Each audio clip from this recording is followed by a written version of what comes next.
Nas aulas passadas, além de nós observarmos um circuito hidráulico básico, nós também fizemos um exercício de dimensionamento de uma bomba de óleo hidráulico. Agora nós vamos adentrar um pouco mais nesse conteúdo que nós estamos falando sobre o projeto de dimensionamento e análise de circuitos óleo-hidráulicos aqui na disciplina de projeto de máquinas do curso de Engenharia Agrícola. E para continuar falando sobre esse assunto, vamos relembrar sobre o circuito básico. Aqui nós temos uma figura do livro do Fialho, que traz os sistemas óleo-hidráulicos de uma forma bastante detalhada e muito bem discutida. E da aula passada nós vimos que esse circuito hidráulico básico aqui representado, basicamente possui um atuador, que pode ser representado por um cilindro ou pelo motor, uma válvula de controle direcional do fluido, que faz o controle em relação ao avanço ou a retração do pistão, ou o acionamento e desacionamento de um motor hidráulico. Também nós vimos a importância da válvula de segurança ou válvula de alívio, que traz o retorno do fluido para o reservatório, caso ocorra um aumento de pressão, por exemplo, quando o pistão chega ao final do curso ou quando a válvula está numa posição central. Também vimos sobre a importância da válvula de retenção, que aqui é também representada, a válvula de retenção que possibilita que o fluido não retorne, porque vamos imaginar, vamos analisar, esse fluido está sob pressão, ele pode correr o risco de retornar nesse sentido, e a válvula de retenção previne esse processo, fazendo com que o fluido tenha um fluxo em um único sentido dentro do circuito.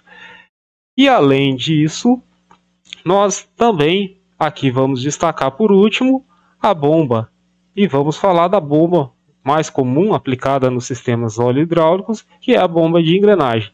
E também vamos aproveitar para dar um destaque para o reservatório aberto para a atmosfera. Mas vamos então falar e refletir sobre o funcionamento dessa bomba de engrenagens. E a bomba de engrenagens, mais uma vez aqui representada, e nessa representação que ilustra muito bem o princípio de funcionamento da bomba de engrenagem. A bomba de engrenagem possui uma engrenagem motora e uma engrenagem movida. E essas engrenagens estão acopladas dentro de um chassi. E o funcionamento dessa engrenagem motora vai fazer com que traga um movimento para o óleo, fazendo com que esse movimento, ao ser acionado essa engrenagem, nós vamos observar, ou vai aqui nesse caso ocorrer uma pressão de sucção. Uma pressão de sucção causada pelo movimento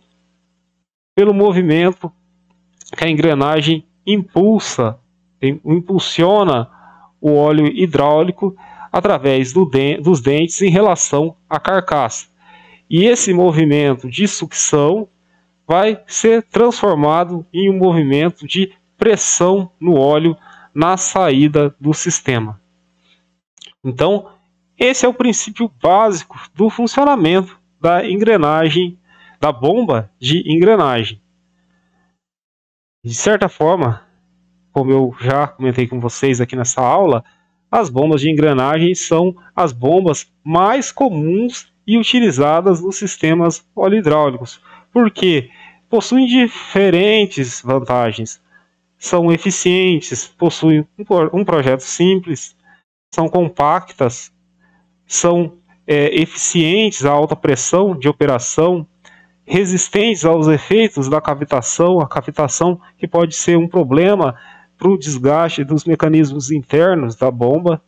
Também possuem uma alta tolerância à contaminação, são resistentes à operação em baixas temperaturas, são construídas com um mancal de apoio no eixo e, além disso, podem ser aplicadas para movimentação de diferentes estilos de fluidos e incluindo o fluido, neste caso principal que nós estamos falando, o fluido óleo hidráulico. Vamos aqui dar sequência e vamos também aproveitar para falar que além da bomba de engrenagem, existem outros tipos de bombas aplicadas na movimentação, no transporte do óleo hidráulico através do sistema hidráulico. E entre essas opções, eu também destaco as bombas de palhetas. E a bomba de palhetas, como o próprio nome sugere, é devido a essas palhetas. E como característica principal, vejam que a bomba ela possui um eixo fora de cêntrico, também chamado como eixo excêntrico, e aqui nós temos então o princípio de funcionamento da bomba de palhetas, em que em uma porção de entrada ela traz com o fluido através de uma sucção produzida pelo movimento das palhetas em relação à carcaça interna da bomba, e numa outra parte do ciclo de operação nós vamos observar no funcionamento dessa bomba de palhetas a pressão no sentido de funcionamento e atuação nas operações por ela demandadas. Mas para ficar melhor representado e para vocês terem uma melhor ilustração e entendimento sobre o princípio de funcionamento de uma bomba de palhetas, eu trouxe aqui um vídeo para vocês assistirem. Então, vamos prestar atenção nesse vídeo.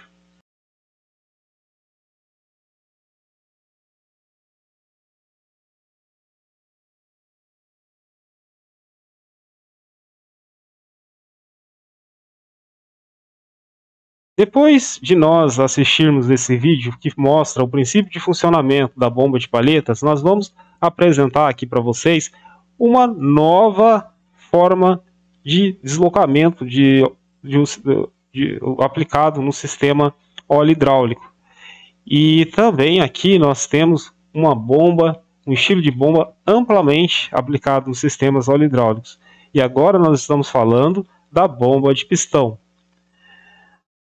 Como eu disse para vocês, essas bombas de pistão são amplamente aplicadas. E uma das vantagens das bombas de pistão é que é a possibilidade da variação do deslocamento do volume de óleo. E então, agora, para melhor entender e compreender o princípio de funcionamento dessa bomba de pistão, nós vamos assistir mais um vídeo.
Encerrando essa sessão que nós estávamos falando sobre as bombas aplicadas na movimentação do óleo, nós vamos falar sobre os motores hidráulicos. E neste caso, o óleo em pressão é utilizado para movimentação ou forma de fonte de potência para ter uma potência disponibilizada no eixo que vai acionar o mecanismo. Então, aqui nós podemos retornar lá na nossa primeira parte do módulo dessa aula que nós estamos falando sobre projeto de dimensionamento de sistemas óleo hidráulicos, e nós vamos lembrar sobre os exemplos que eu trouxe para vocês, onde era necessário a aplicação de motores hidráulicos em diferentes pontos da colhedora de cana-de-açúcar para acionamentos do corte de base, para acionamento do despontador, para acionamento do mecanismo que faz a divisão entre as linhas, né, do divisor de linhas. E no caso ainda da colhedora da cana-de-açúcar, nós ainda podemos citar um motor hidráulico utilizado para o acionamento dos extratores primário e secundário. Então, vejam que nesse caso são utilizados, os atuadores são os motores hidráulicos. E esses motores hidráulicos, então, eles utilizam a potência que está sendo transmitida através do óleo em deslocamento com vazão e pressão para acionamento de um eixo. E nesse eixo é acoplado o mecanismo que vai ser realizada a operação. E aqui nós temos o símbolo básico para o motor de óleo hidráulico. Então, vejam que aqui neste caso, né, nós vamos destacar os símbolos que são aplicados, os diagramas unifilares dos sistemas hidráulicos, e neste caso em específico, quando nós temos um círculo e este triângulo invertido, totalmente preenchido, isso é um símbolo básico para a identificação de um motor hidráulico com rotação em um único sentido. Quando o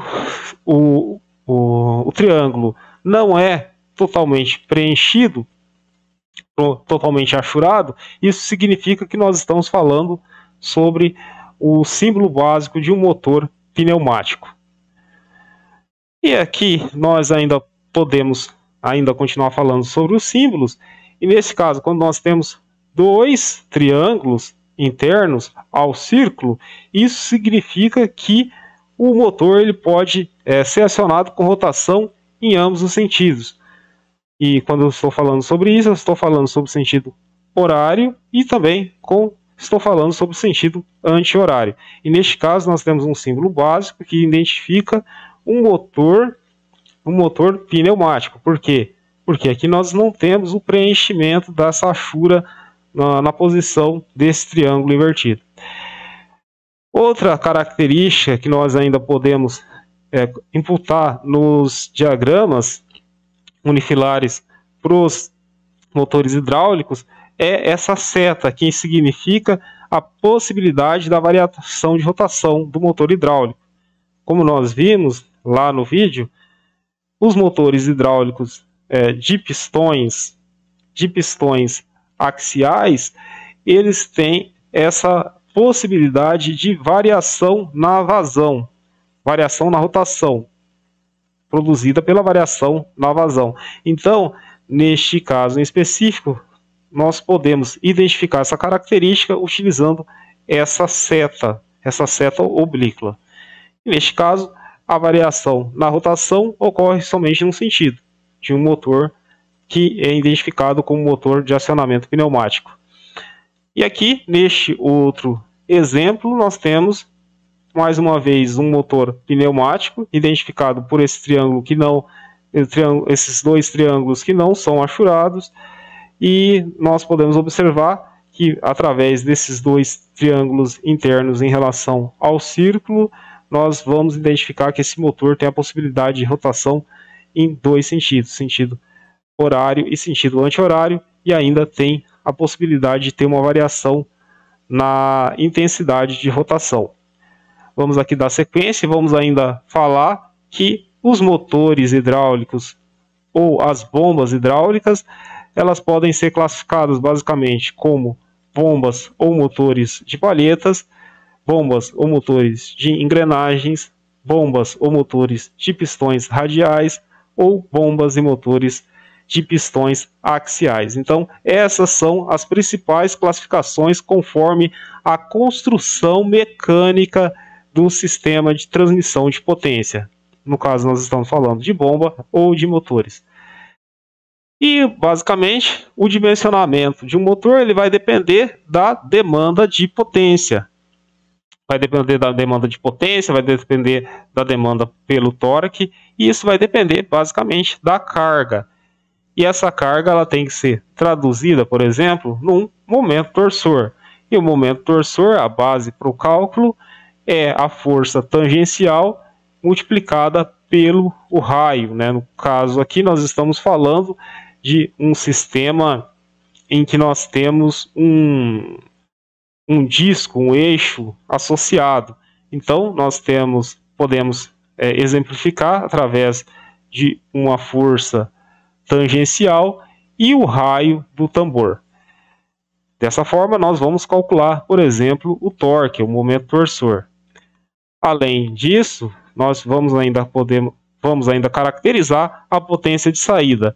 E a potência de saída, como nós temos visto ao longo de toda a disciplina aqui de projetos de máquinas, onde nós temos um foco principal em elementos de transmissão mecânica, nós sabemos desde as nossas aulas iniciais que potência é igual ao torque vezes a velocidade angular. Aqui é claro que nós temos um fator de conversão para essa potência ser especificada em HP, mas basicamente a potência em watts é igual ao torque com unidades, aplicado com unidades em Newton metros, e também esse torque